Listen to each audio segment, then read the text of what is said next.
Alors là, c'est vraiment une des histoires qui nous fait nous sentir très mal de l'apprécier. Kuriko se trouve dans un parc avec son conjoint quand tout d'un coup elle lui dit « Je sais pas si tu voudrais vraiment être avec moi si tu savais tout ce que j'ai fait dans ma vie ». Évidemment, son petit ami est surpris, mais elle insiste pour lui raconter ce qu'elle a fait durant son enfance. Quand elle était petite, c'était une gentille petite fille et elle allait très régulièrement dans ce parc. Pourquoi ?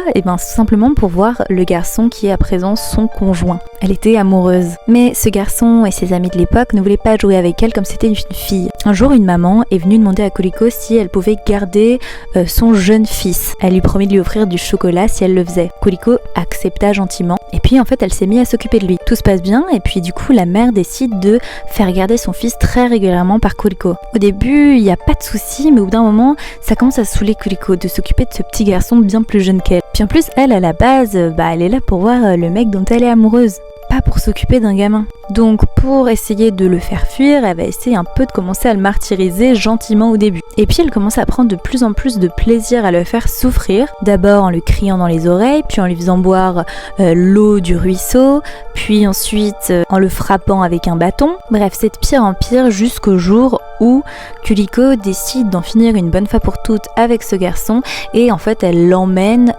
devant une maison où se trouvent des chiens très agressifs et elle lui demande d'aller récupérer quelque chose dans ce jardin. Le jeune garçon finit grièvement blessé et suite à ça, lui et sa mère vont déménager. Une fois que Kuriko a fini de raconter tout ça à son mec, lui dit c'est horrible mais voilà, ça arrive, t'étais jeune, maintenant t'es quelqu'un de bien quoi. Mais Kuriko lui dit que ce n'est pas fini, elle a encore une histoire à lui raconter.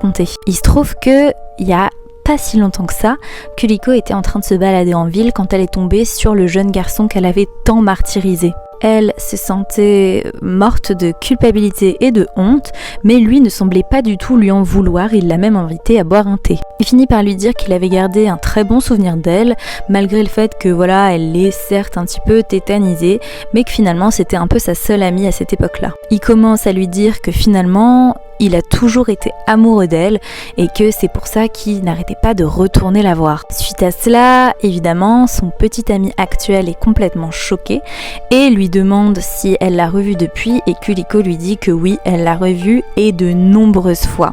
Et que d'ailleurs, elle est tombée folle amoureuse de lui et qu'elle le quitte pour se mettre avec l'autre. Qui l'aurait cru ? Mais vous allez voir, c'est loin d'être fini. Kuriko se marie avec ce mec, devenu maintenant adulte, et elle lui fait un enfant. Mais très peu de temps après sa naissance, le garçon disparaît, laissant Kuriko seule avec son bébé. Pétant complètement un câble, Kuriko confond son fils avec son mec et décide de le refaire souffrir une dernière fois.